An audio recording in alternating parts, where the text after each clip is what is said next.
안녕하세요. 대단히 반갑습니다. 한 말씀만 하소서. 박완서. 1988년 여름 아들을 잃었습니다. 다섯 자식 중에 하나였지만 아들로서는 하나밖에 없는 자식이었습니다. 그 최초의 충격을 어떻게 넘기고 아직도 목숨을 부지하고 있는지 잘 모르겠습니다. 통곡하다 지치면 설마 이런 일이 나에게 정말 일어났을라고 꿈이겠지 하는 희망으로 깜빡깜빡 잠이 들곤 했던 게 어렴풋이 생각납니다. 그런 경우에도 희망이 있다는 게 남보기엔 우스웠을지 모르지만 본인으로서는 참담의 극한이었습니다. 안 먹겠다는 의지 없이도 몸에서 저절로 음식을 받지 않았으니 몸도 필시 쇠약해 있었겠지요. 부산에 사는 큰딸이 와보고 강제로 자기 집으로 데려갔습니다. 아주 강제는 아니었을지도 모릅니다. 나도 옥장이 무너지는 비통 외에는 매사가 몽롱한 중에도 서울을 떠나면 조문을 안 받아도 되겠구나 하는 생각을 구원처럼 떠올렸으니까요. 상을 당한 이에게 정중한 조문을 하는 건 인간만이 할 수 있는 아름다운 도덕입니다. 그러나 참척을 당한 애미에게 하는 조의는 그게 아무리 조심스럽고 진심에서 우러나온 위로일지라도 모진 고문이요 견디기 어려운 수모였습니다. 자식이 내 상을 당해 조문을 받는 게 순리였거늘 그 복도 못하 영리에 굴복해야 되는 비참한 처지에서 잠시나마 비켜나 있고 싶은 저희가 아주 없었다고는 못하겠습니다. 큰애는 마지로서의 책임감과 극진한 애정으로 애미를 보살폈고 애미의 숨은 마음까지 알아차리어 친구나 이웃의 방문까지 거며놓고 있었지만 그래도 짐만 못한 점이 있었습니다. 그건 울고 싶을 때 울 수가 없다는 거였습니다. 딸내 집만 해도 사위와 손자들의 생활이 있는 이미 예전에 나로부터 분리된 남의 가정입니다. 수시로 짐승처럼 치받치는 통곡을 마음대로 할 수는 없는 일이었습니다.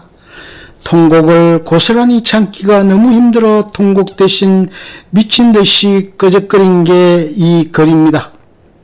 이 자리가 만일 생활성서 진면이 아니었다면 그런 사적인 비탄의 기록에다 일기라고 이름 붙여 감히 발표할 엄두를 내진 못했을 것입니다. 생활성서 지면을 만만하게 보아서가 아닙니다. 저도 세례받고 나서 비로소 생활성서를 관심있게 보아왔듯이 독자의 대부분이 교우이거나 적어도 하나님이 계시다는 걸 막연하게나마 느끼고 있는 분이려니 하는 친밀감 때문입니다. 그렇다고 해서 이 글이 신앙고백이라는 소리는 아닙니다. 오히려 그 반대로 받아들여질 여지 또한 충분하다 하겠습니다. 저도 근래에 처음으로 그때 쓴 걸 다시 읽어보면서 적지 않이 놀라고 민망했습니다. 순전히 하나님에 대한 부정과 회의와 포악과 저주로 일관되어 있습니다. 그러나 가장 강한 부정은 가장 강한 긍정을 전제로 하지 않고는 불가능합니다. 만일 그때 나에게 포악을 부리고 질문을 던질 수 있는 그분조차 안 계셨더라면 나는 어떻게 되었을까 가끔 생각해 봅니다만 살긴 살았겠죠. 사람 목숨이란 참으로 모진 거니까요. 그러나 지금보다 훨씬 더 불쌍하게 살았으리라는 것만은 환히 보이는 듯합니다. 하나님은 제 아무리 독한 저주에도 애타는 질문에도 대답이 없었고 그리하여 저는 제 자신 속에서 해답을 구하지 않으면 안 되었고 그러기 위해선 아무한테나 응석 부리고 싶은 감정을 억제하고 이성을 회복하지 않으면 안 되었으니까요. 제 경우 고통은 극복되지 않았습니다. 그 대신 고통과 더불어 살 수 있게는 되었습니다. 우리 집 안방 아랫목 제일 높은 자리엔 가톨릭 신자라면 누구나 가지고 있을 만한 작은 십자가상이 걸려 있습니다. 세례받을 때 선물 받은 거여서 비슷한 게 이방저방에 더 있습니다만 제가 가장 자주 대하고 따라서 가장 많은 원망을 받고 언젠가는 내팽개쳐지는 행패까지 당신이 못 박힌 그리스도의 얼굴에서 표정을 읽은 건 최근의 일입니다. 원양하실 것 욕하고 원망하고 죽이고 또 죽이려무나 내가 그럴 수 있으라고 나 여기 있지 않느냐. 이렇게 말하고 있는 것처럼 그분의 표정은 생생하게 슬프고 너그러워 보였습니다. 이 일기는 똑같이 찍어낸 주물에 지나지 않던 성물과 이렇게 아무하고도 똑같지 않은 특별한 관계를 맺기까지의 어리석고도 고통스러운 기록의 일부입니다. 정리하면서 활자화시키기엔 지나치다 싶을 만큼 무엄한 부학과 비통의 지나친 반복만 빼고는 거의 고치지 않았습니다. 아들의 이주기까지 넘겼건만 아직도 제 해이와 비통은 달라지지 않았습니다. 하나 달라진 게 있다면 제 자아 속에 꼭꼭 숨겨놓았던 최송아 씨보다도 작은 신앙심을 누구에게 뜯어 밀린 것처럼 마지못하긴 하지만 마침내 어디론가 던졌다는 사실입니다.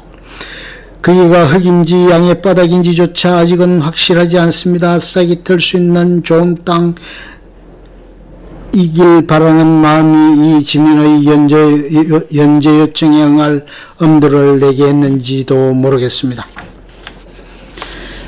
88년 9월 12일 눈을 뜨니 낯선 방이었다. 옆에서 손자가 곤히 자고 있었다. 꿈이었으면 하는 몽롱한 착각을 즐길 새도 없이 아들이 이 세상에 존재하지 않는다는 사실이 무서운 괴물처럼 가차없이 육박해왔다.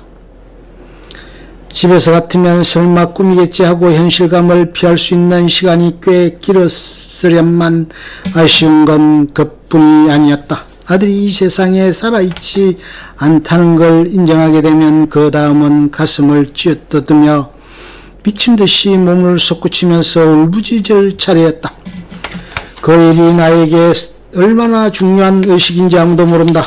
목청껏 아들의 이름을 부르면서 통곡하면 소리와 함께 고통이 반사되면서 곧 환장을 하거나 무당 같은 게 되어서 죽은 영혼과 교감할 수 있을 것 같은 예감에 사로잡히곤 했다. 그러나 한 번도 실제로 그런 경지까지 도달한 적은 없다. 번번이 그 직전까지 갔다가 되돌아오곤 했다. 환장은 아무나 하는 게 아니었다. 나는 미치는 것조차 여의치 않은 내 강철 같은 신경이 싫고 창피스럽다. 그러나 미치기 위한 노력도 안 하고 어떻게 맑은 정신으로 긴긴 하루를 보낼 수 있단 말인가. 그러나 여긴 평화롭고 화목한 딸네 집이었다. 아마 나를 의식했었겠지. 낮은 소리로 주고받는 딸과 사이의 음성이 거실 쪽에서 들려왔다. 통곡을 삼켜야 한다는 게 너무도 고통스러워 나는 가슴을 움켜쥐고 한동안 신음하다가 벌떡 일어나 거실로 해서 베란다로 나갔다. 둘이 마주 앉아 커피를 마시고 있던 딸 내외가 어쩔 줄을 모르고 엉거주춤했다. 나는 그들의 눈치 볼 겨를 없이 베란다 난간에 매달려 더운 눈물을 쏟았다. 그러나 소리를 내진 않았다. 원태야, 원태야, 우리 원태야, 내 아들아, 이 세상에 내가 없다니 그게 정말이냐? 하나님도 너무하십니다. 그 아이는 이 세상에 태어난 지 25년 5개월밖에 안 됐습니다. 잔병 한 번 치른 적이 없고 청동기처럼 단단한 다리와 매달리고 싶은 든든한 어깨와 짙은 눈썹과 우뚝한 코와 익살을 잘 부리는 입을 가진 준수한 청년입니다. 걔는 또 앞으로 할 일이 많은 젊은 의사였습니다. 그 아이를 데려가시다니요. 하나님, 당신도 실수를 하는군요. 그럼 하나님도 아니지요. 딸이 뒤에서 잘 주무셨냐고 물었다. 그것이 과연 안면이었을까. 어젯밤 사이하고 맥주를 여러 병 마신 생각이 났다. 비틀거리며 방으로 들어와 수면제를 틀어놓고 자리에 들었었다. 오늘이 며칠이냐고 내가 물었다. 9월 12일이라고 딸이 대답했다. 아들이 이 세상 사람이 아닌 지가 2주일이나 됐구나. 어떻게 그동안을 견디었는지 악몽을 꾼 것 같고 지금 이러고 있는 것 또한 꿈깬 후 또 꿈 같다. 어제 딸이 데리러 왔을 때 싫다고 할 기력도 없었거니와 싫고 좋고 하는 마음도 우러나지 않아 물건처럼 순하게 따라왔다. 가을비가 제법 세차게 내려 공항으로 가려다 말고 서울역으로 가서 12시 새마을호를 아슬아슬하게 탄 생각도 나지만 화면을 통해 본 남의 일처럼 그때의 느낌은 공백 상태다. 그러나 불과 2, 3분을 남겨놓고 지느러미처럼 휘청거리는 다리로 계단을 뛰어내릴 때의 느낌은 왜 그렇게 생생한 것일까? 딸의 도움으로 그렇게 급히 달릴 수 있었어야만 지금 남아있는 느낌은 청청다리가 활처럼 휘면서 내 발밑으로 맹렬한 속도로 달겨드는 것 같은 공포감밖에 없다. 아마 발을 헛디딜 것 같은 위기의식 때문에 그때의 느낌이 그렇게 생생하다면 내가 죽고 싶다는 건 얼마나 새빨간 거짓말인가. 나는 지금까지 내 몸에 남아있는 어제의 위기 시기에 치욕감을 느꼈다. 그래도 내가 죽고 싶은 건 정말이다. 지난 10여일 동안 거의 먹은 게 없다. 아이들 생화로 먹는 척한 유동식도 토하거나 설사 아니면 변비로 먹은 것 몇 벼의 기운을 빼갔다. 몸이 음식을 받지 않는다는 건 죽을 징조가 아닌가. 나에게 지금 희망이 있다면 내가 죽어가고 있다는 것 뿐이다.